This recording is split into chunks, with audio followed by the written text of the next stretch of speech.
எந்த நம்பிக்கையில் நான் அந்த சோஷியல் மீடியா வந்து ஸ்டார்ட் பண்ணேன், எந்த நம்பிக்கையில் நான் இப்போ ஒரு பிஸ்னஸ் பண்ணிகிட்ருக்கேன், எந்த நம்பிக்கையில் நான் வந்துட்டு இப்போ ரன் பண்ணிகிட்ருக்கேன்னு எனக்கே தெரியல.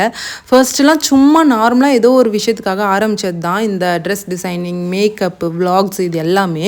பட் இப்போது எனக்கு லைஃப்பில் அது ஒரு ரொட்டீனாகவே மாறிடுச்சு. டே லைஃப்பில் நம்ம எப்படி சாப்பிட்றோம், தூங்குகிறோம், குளிக்கிறோம், அந்த மாதிரி டே லைஃப்பில் வீடியோ போடுறதும் என்னுடைய லைஃப்பில் ஒரு விஷயமா மாறிடுச்சு.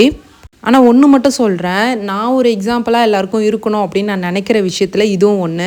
பிகாஸ் நான் ஸ்டார்ட் பண்ணும்போது எதுக்கு இது வந்து சக்ஸஸில் போய் முடியாதுன்னு நிறைய பேர் சொன்னாங்க. நானுமே நினச்சிருக்கேன், அது வந்து என்னோட தப்பும் இருக்குது.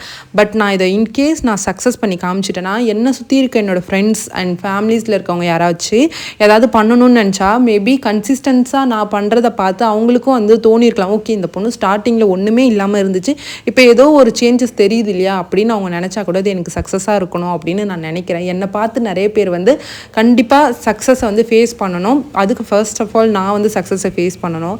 என்னதான் நான் வந்து இவ்வளோ ஹார்ட் ஒர்க் பண்ணாலும் என் கூட நின்று யாராவது ஒருத்தவங்க எனக்கு எப்பயாவது என்கரேஜ் பண்ண மாட்டாங்களா, என்னை வந்து சப்போர்ட் பண்ண மாட்டாங்களான்னு கண்டிப்பாக எனக்கும் வந்து தோணியிருக்கு.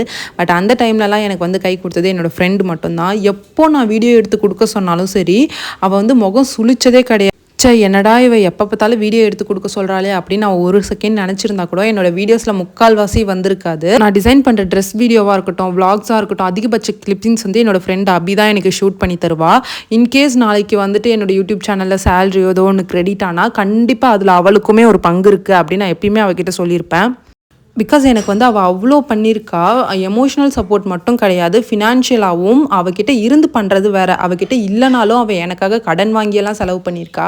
ஸோ இந்த மாதிரி பெஸ்ட் ஃப்ரெண்ட்ஸ் உங்கள் லைஃப்லேயும் இருந்தால் மறக்காமல் கமெண்ட்டில் சொல்லுங்கள்.